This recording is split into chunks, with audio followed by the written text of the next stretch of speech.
Hi dear students, welcome to online classes. I am SS sir. Today I will study chapter number 3, drainage. What is drainage? The term drainage describes the river system of an area. Look at the physical map, you will notice that small streams flowing from different directions come together to form the many rivers, which ultimately drains into a large water body such as a lake or sea or an ocean. The area drained by the single river's system is called drainage basin. A closer observation on a map will indicate that many elevated areas such as mountains or an upland separates two drainage basins such as upland is known as water divine. Dear students, बात कर रहा है कि जो नदियों का बहाव होता है, इस चैप्टर में हम नदियों के फ्लोएंस के बारे में बात करेंगे, नदियों के बहाव के बारे में बात करेंगे कि नदियाँ बहती कैसे हैं, उनका जो कोर्स होता है वह किस तरीके से होता है। जैसा कि आप यहाँ देख पा रहे हैं, एक डायग्राम दिया हुआ है आपको यहाँ पर, stream A and stream B. तो सबसे पहले हम स्ट्रीम की बात करते हैं। तो आइए हम आपको दिखाते हैं। जैसे यहाँ पर आप देखिए, ये देखिए,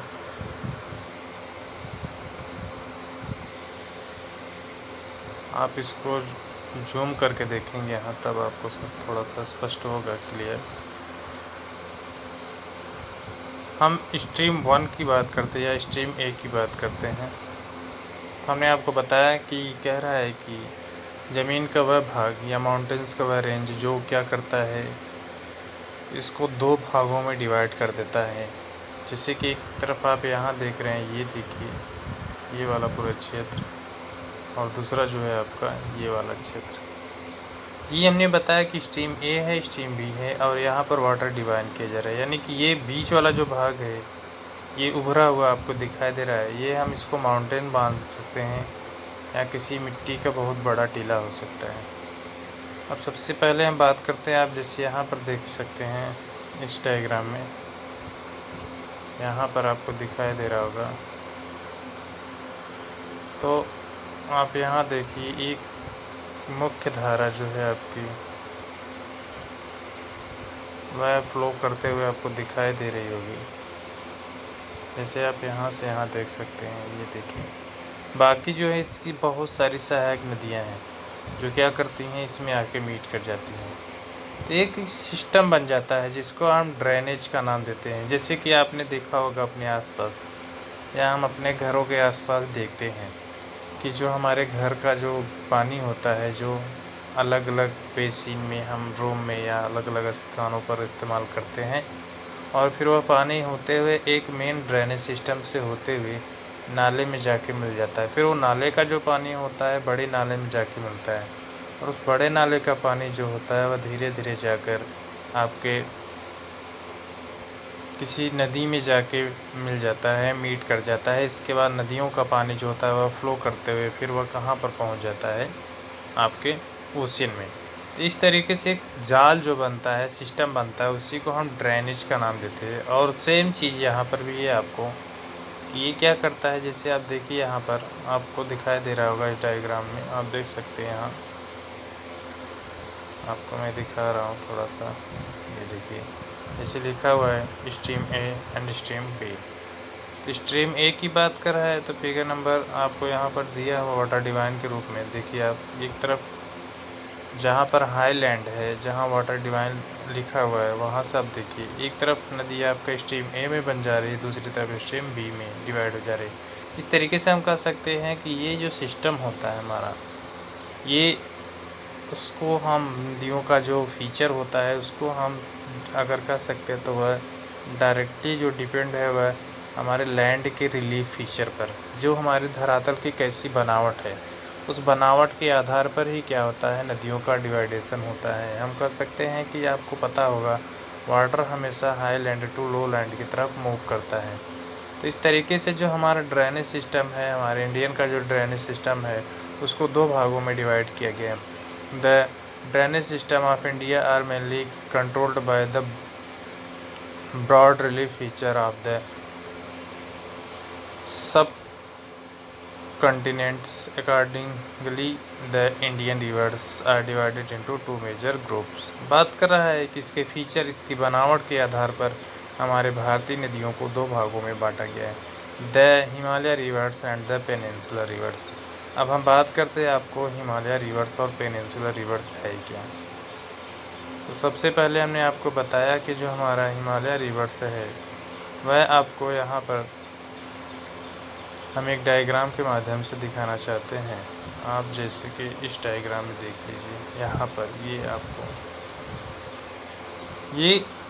इस डायग्राम में आप जब इसको ध्यान से देखेंगे तो ये जो हमारा है पूरा का पूरा क्षेत्र जिसको हम बात करते हैं, यहाँ पर देखिए ये पूरा क्षेत्र जो हमारा है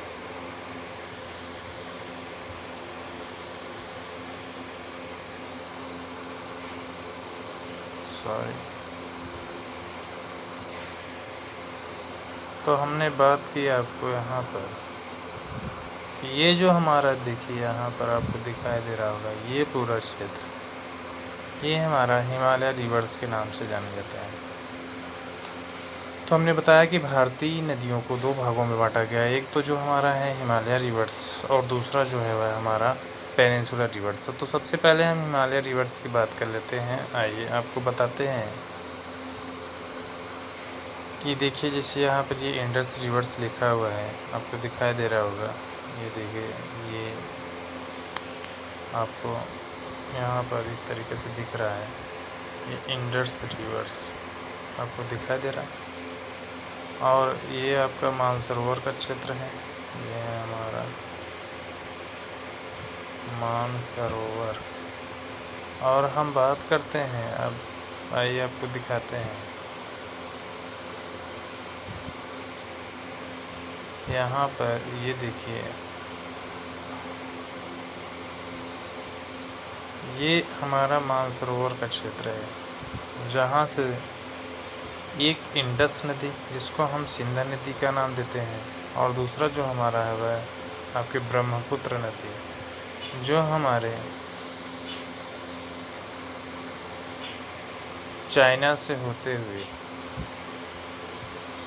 और देखिए आप यहाँ से ये इस तरीके से मूव करते हुए फिर आके आपके बे ऑफ बंगाल में क्या करती है, मीट कर जाती है। तो इस तरीके से हमने बताया कि ये जो हमारा हिमालय रिवर्स है और जो है हमारा पेनिनसुलर रिवर्स। अब हम पेनिनसुलर रिवर्स के बारे में आपको थोड़ा सा बता दें कि ये हमारे इंडिया का जो है पूरा का पूरा यहाँ से लेकर हम यहाँ तक का बात कर लें, ये पूरा पेनिनसुलर रीजन है। Peninsula, what is peninsula? Those piece of land which is surrounded by three sides of water and one side is connected with mass land, it is known as peninsular। हमने बताया कि ज़मीन का वह टुकड़ा जो ज़मीन से तीन तरफ से पानी से तीन तरफ से घिरा हो और एक तरफ किसी ज़मीन के बड़े भूभाग से अटैच हो, उसको हम पेनिनसुलर रीजन बोलते हैं, पेनिनसुला का नाम देते हैं। तो ये पूरा हमारा जो क्षेत्र है ये पेनिनसुला का रीजन है भारत का। तो हमने आपको बताया कि अब हम आपको हिमालय रिवर जो हमारा हिमालय रिवर्स है उसके कुछ फीचर्स के बारे में हम बात कर लेते हैं। Apart from originated from the two major physiographic regions of India, the Himalaya and the Peninsular rivers are different from each other in many ways. Most of the Himalaya rivers are perennial। अब यहाँ पर सबसे पहले तो बता रहा है कि जो हमारे भारत की नदियाँ हैं वो दो भागों में बटी हुई हैं, एक है आपका पेनिनसुलर रीजन्स और दूसरा जो आपका है वह हिमालय रीजन्स। अब हमने बताया इनका ओरिजिनेटेड यानी कि ओरिजिन के आधार पर इनको दो भागों में बांटा गया है। सबसे पहले हिमालय रिवर्स की हम बात करते हैं तो कह रहा है the most of the Himalaya rivers are perennial. अब व्हाट इज़ पेरेनियल? पेरेनियल है क्या? पेरेनियल का मतलब होता है वे नदियाँ जो वर्ष भर लगातार बहती हैं, उन्हें हम पेरेनियल का नाम देते हैं। It means that they have water through out the years. अभी आपको इस सेंटेंस में कह रहा है it means that they have water through out the years. हमने आपको बताया कि हिमालय रिवर्स की जितनी नदियाँ होती हैं वे वर्ष भर क्या करती हैं, लगातार बहती रहती हैं। This rivers receive water from rain as well as from the melted snow from the lofty mountains. अभी हमने आपको बताया कि ये जो नदियाँ होती हैं हमारी हिमालय रिवर्स की, जो हिमालय रीजन्स की जो नदियाँ, जितनी भी नदियाँ हैं वे वर्ष भर क्यों फ्लो करती रहती है। तो इसमें जो हमने आपको बताया कि एक तो हमारा वर्षा का कारण है, वर्षा होती रहती है जिसके कारण वर्षा का वाटर जो होता है वह फ्लो करता है। और इसका जो सबसे बड़ा स्रोत है वह हमारा जो ग्लेशियर है, हिमालय रीजन्स के जो ग्लेशियर हैं वे क्या करती रहती, मेल्ट करती है। जब मेल्ट करती हैं तो वहाँ से वाटर जो होता है वह मूव करते हुए हमारा धीरे धीरे नदियों की तरफ, नदियों से होते हुए फ्लो करते हुए लगातार कंटिन्यू वर्ष भर जो है वह लगातार फ्लो करता रहता है। इस तरीके से हमने आपको बताया कि हिमालय रिवर्स की जो दो ऐसी नदियाँ हैं, दो जो है वह बहुत ही प्रमुख हैं। एक हमारा जो इंडस रिवर्स है जो हमारे मानसरोवर से, अभी हमने आपको डायग्राम में बताया कि मानसरोवर से जो है वह निकलती है। दूसरा हमने आपको बताया कि जो हमारा मानसरोवर से दूसरी नदी जो है आपका जो ब्रह्मपुत्र है, जो चाइना में सांगपो के नाम से जानी जाती है। और वहीं आपकी जो है वह नदियाँ दो ऐसी प्रमुख है जो हिमालय रिवर से हिमालय रीजन से निकलते हैं। The two major Himalaya rivers the Indus and the Brahmaputra originated from the north of the mountain range. They have cut through the mountains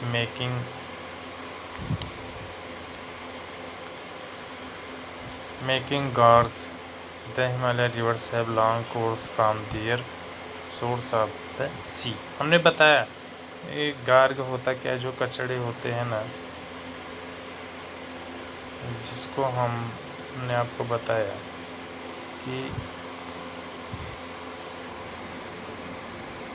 sorry Garg की बात हमने आपको बताया। तो गार्ग वह होता है जो हमारा चट्टानों को काटते हुए एक पतली सी जो रास्ता जैसा बन जाता है, हम कह सकते हैं कि तो चट्टानों के बीच का एक जो वैली नुमा संरचना जो बन जाती है उसको हम गार्ग का नाम देते हैं। और ये जो गार्ग होते हैं ये हमने बताया कि ये क्या होते हैं, ये अपने साथ जब वाटर इसमें से मूव करते हुए जाता है तो यहाँ से काफ़ी जो है वह मिट्टी के कण और चट्टानों के बड़े बड़े कण, ये सारी चीज़ें क्या करती हैं, ये नदियों अपने साथ लेके मूव कर जाती हैं। They perform intensive erosion activity in their upper course and they carry huge load of the silt and the sand. The middle and the lower courses these rivers from meanders, oxbow, lakes and many other depositional features in their flood plains. They also have well developed deltas, figure number 3.3। अभी जैसे हमने आपको बात की कि यहाँ पर हमने बताया कि ये नदियाँ जब अपर कोर्स में होती हैं, अभी हम आपको बताएंगे कि नदियों का जो फ्लुएंस होता है वह हमारा 3 टाइप से है। तो सबसे पहले हम आपको ऊपर का जो सेंटेंस है उसके बारे में कुछ बात कर दें। तो अभी आपको बताया हमने कि ये नदियाँ क्या करती हैं कि अपने साथ मिट्टी के कण, डस्ट पार्टिकल्स या बड़े बड़े चट्टानों के टुकड़े को तोड़ते हुए लेके आती हैं। और ये नदियाँ जो होती हैं अभी हमने आपको बताया कि ये 3 तरीके से our rivers are divided into 3 sources. The upper source, middle source, या हम कह सकते हैं कि the upper course, middle course and the lower course. अब ये upper course, lower course, middle course है क्या? तो सबसे पहले हम जानेंगे कि जब नदियाँ हमारी चट्टानों यानी कि पर्वतों पर होती हैं, सबसे पहले हम बता दें आपको कि जब नदियाँ पर्वतों पर होती हैं यानी कि जहाँ से ये उनका स्रोत होता है ग्लेशियर से जहाँ से निकलती हैं, तो वहाँ से निकलने के बाद ये हम कह सकते हैं ग्रेविटेशनल फोर्स के कारण या जो हमारा होता है अपलैंड लो लैंड के कारण जो होता है मिट्टियों का उबड़ खाबड़ या ऊपरी तल निचला तल के कारण ये जो वाटर होता है इसकी वेलोसिटी बहुत तेज़ होती है, यानी कि इसका वेग बहुत तगड़ा होता है।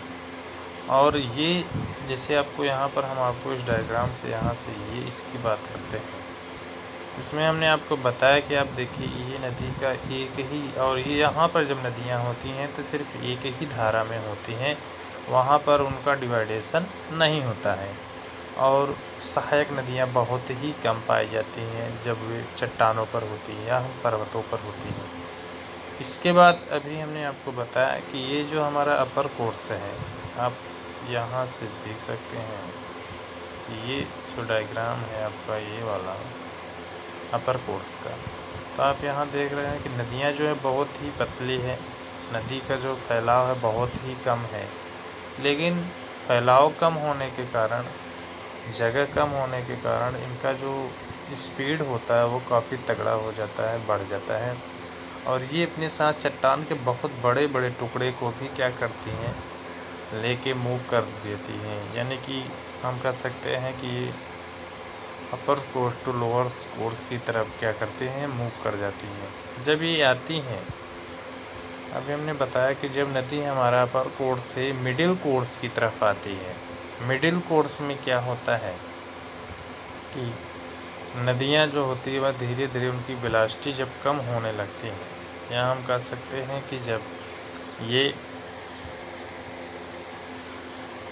इस तरीके से जब पर्वतों से होकर जब ये धरातल में प्रवेश कर जाती हैं तो वहाँ पर इनकी वेलोसिटी जो होती है वह कम हो जाती है। और कम होने के साथ साथ इनकी जो सहायक नदियाँ हैं, जैसे अब हम आपको यहाँ पर बात कर दें, ये देखिए डायग्राम में यहाँ पर आपको यहाँ से दिख रहा होगा, तो हमने आपको बताया कि इस डायग्राम में आप देखिए कि इसकी जो कुछ सहायक नदियाँ आपको यहाँ दिखाई दे रही हैं, और ये हमारी नदी का जो फैलाव है, फ्लो है, आप देखिए वो धीरे धीरे चौड़ा, यानी कि हमारी नदी जो है वह धीरे धीरे चौड़ी होती जा रही है। उसका जो क्षेत्रफल है वो बढ़ता चला जा रहा है।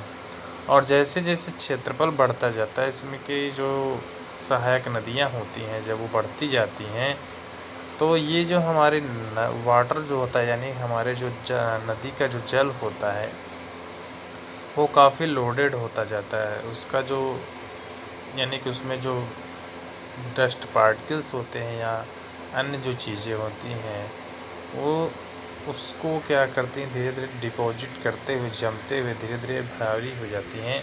और जब ये भारी होने लगती हैं तो ये हमारे नदियों के तलवे में, यानी कि निचली सतह में क्या करती हैं, धीरे धीरे ये जमना शुरू कर देती हैं। जब जमने लगती हैं तो हमने आपको बताया कि जब ये धीरे धीरे जमना शुरू कर देती हैं तो सबसे पहले तो जो नदी का तलवा होता है वो धीरे धीरे ऊपर की तरफ उठने लगता है। और दूसरी बात हम करें तो हमने आपको बताया इसके साथ साथ इसका जो फैलाव है, नदी का जो चौड़ाई है या उसका जो क्षेत्रफल वो बढ़ता जाता है। जितनी इसमें सहायक नदियाँ प्रवेश करती हैं, इसका जो वाटर का क्षेत्रफल है वो बढ़ता जाता है। और बढ़ने के साथ साथ मिडिल कोर्स में आपको यहाँ पर मेंडर दिखाई दे रहा है, ये देखिए आपको यहाँ लिखा हुआ है, यहाँ इस क्षेत्र में मेंडर। अब मेंडर जो होता है एक मोड़ जो होता है, नदियों का जो मोड़ होता है उसको मेंडर कहा जाता है। यानी कि नदियाँ जो है वह इस तरीके से मोड़ने लगती हैं, काफ़ी जो है वह आप यहाँ पर देख सकते हैं, जहाँ पर ये आपको मेंडर लिखा हुआ है इस क्षेत्र में देखिए नदियों का फ्लोवेंस इस तरफ से मूव करते हुए देखिए यहाँ से ये इस तरीके से मूव कर जा रही है। तो इस तरीके से हमने बताया कि ये ऐसे ऐसे मेंडर का निर्माण होने लगता है, मोड़ काफ़ी ऐसे मोड़दार जो है क्षेत्र का निर्माण होने लगता है। और यही मोड़ जो होते हैं आगे चलकर जब ये नदियाँ हमारे लोअर कोर्स में होती हैं, यहाँ पर ये देखिए ये यहाँ जब यहाँ होती हैं तो ये नदियाँ क्या करती हैं कि ऐसे बहुत सारे लैक्स का जो मेंडर होता है, मेंडर आगे चलकर जब लोअर कोर्स में नदी आती है, इसकी जो वेलोसिटी होती है बहुत ही कम हो जाती है। एकदम हम कह सकते हैं कि जो इनका बहाव है वो बहुत ही स्लो हो जाता है नदियों के पानी वाटर का। और इसके साथ साथ ये आप यहाँ पर देखिए नदियाँ अपना रास्ता जो होती है वह चेंज कर देती हैं। जैसे यहाँ पर आपको ऑक्सबो लेक, अब ऑक्सबो के नाम से जैसा आपको दिख रहा होगा कि ऑक्सबो यानी कि बैल का जो होता है वह जो हुक होता है, खूर जिसको हम लोग बोलते हैं, तो उस तरीके से आपने देखा होगा कि इस तरीके से ही ऐसा बनाया जाता है। या आपने जैसे घोड़े की नाल जो होती है उसको अगर देखा होगा तो ये यू आकार में होता है और उनके पैर के नीचे में यानी कि तलवे में जो होता है जिसको हुक बोलते हैं, खूर बोलते हैं, उसी में क्या किया जाता है, इसको लगाया जाता है। तो उसी के नाम पर ही रखा गया है ऑक्सबो लेक, यानी कि इस तरीके का आकार का जो निर्माण हो रहा है उसी के आकार के निर्माण को ही नाम दिया गया है। तो हमने आपको बताया कि ऑक्सबो लेक का निर्माण हो जा रहा है। इसके साथ साथ अगर हम बात करें तो देखिए आप यहाँ से नदियों का जो कोर्स है आपको देखिए, कभी नदी इस तरफ जा रही है तो कभी ऐसे मुड़ जा रही है यहाँ पर। और जब ये मुहानों पर होती हैं, अब ये मुहाना क्या होता है, तो जहाँ पर आपका जैसे ये अगर हम मान लेते ये हमारा क्या है ओशियन है, तो ओशियन में जहाँ पर ये आकर ये हमारी नदियाँ मीट करती हैं, तो जो मीट करने से पहले इनका जो वाटर होता है बहुत ही स्लो, हम कह सकते हैं कि इसकी वेलोसिटी वगैरह बहुत ही कम हो जाती है और इतनी स्लोली ये मूव करते हुए आपके ओशियन में जाके मीट करता है। ओशियन में मीट करने से पहले ही ये जो हमारी नदियाँ हैं, आप ये लोअर कोर्स की नदियों को देखिए, नदियाँ यहाँ पर आप इस डायग्राम से यहाँ से देख सकते हैं कि जैसे ये आप देख रहे हैं यहाँ पर छोटे छोटे डेल्टा दिखाई दे रहे हैं। ये देखिए एक यहाँ यहाँ यहाँ यहाँ यहाँ, इसको हम डेल्टा का नाम देते हैं। अब ये डेल्टा क्या है, तो आपने फिजिक्स पढ़ा होगा, फिजिक्स का जो एक आपको वहाँ पर दिखाई देगा सिंबल के रूप में इस तरीके से, इससे हम डेल्टा का नाम देते हैं।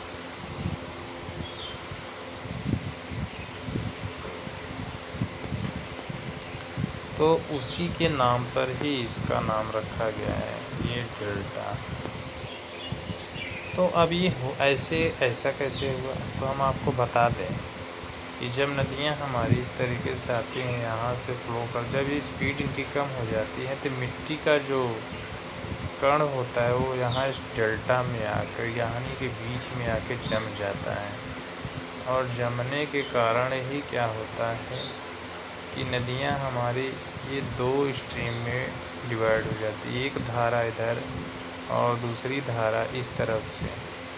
तो ये जो बीच का क्षेत्र होता है उसका जो क्षेत्र होता है जल के कटाव से उसका जो शेप है वह कुछ इस तरीके से हो जाता है, ये इस रूप में। तो इसको हम बोलते हैं डेल्टा, इसका नाम दिया गया है डेल्टा और इसी डेल्टा का निर्माण होता है। तो हम कह सकते हैं कि हमारे जो ईस्टर्न रीजन यानी कि पूर्वी भाग की जितनी भी नदियां हैं लगभग सारी नदियां डेल्टा का निर्माण करती हैं।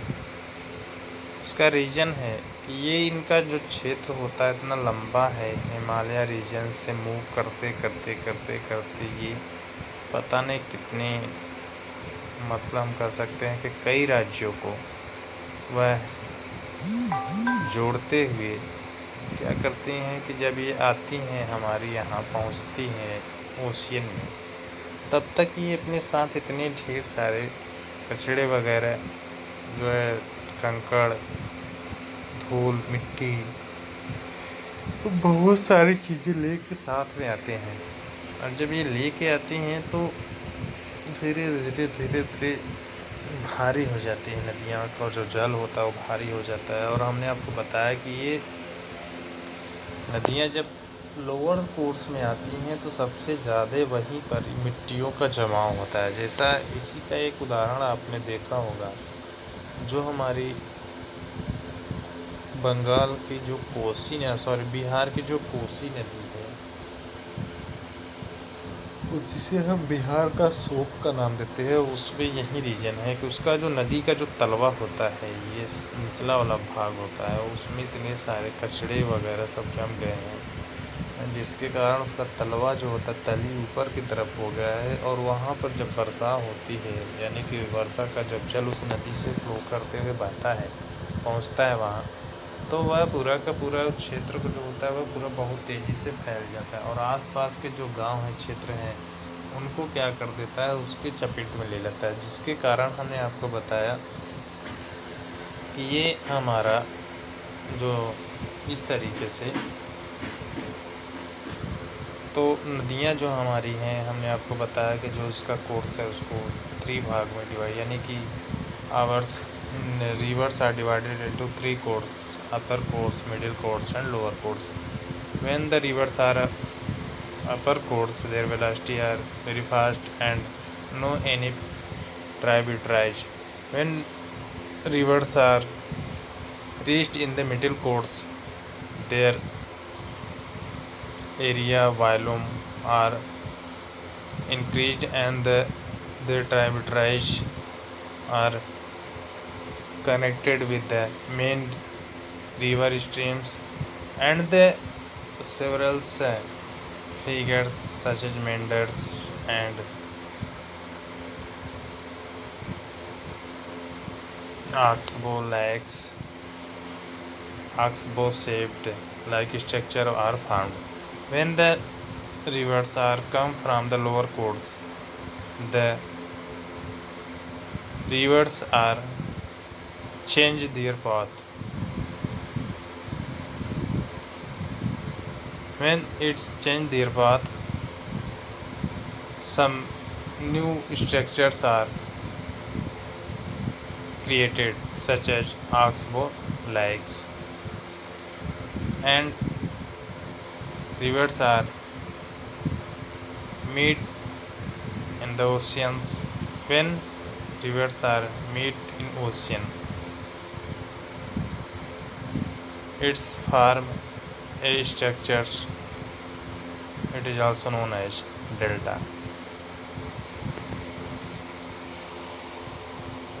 डियर स्टूडेंट्स, हमने आपको बताया कि इस तरीके से हमारा जो फीचर्स है रिवर्स का, उसके बारे में आज इतनी हमने बात की।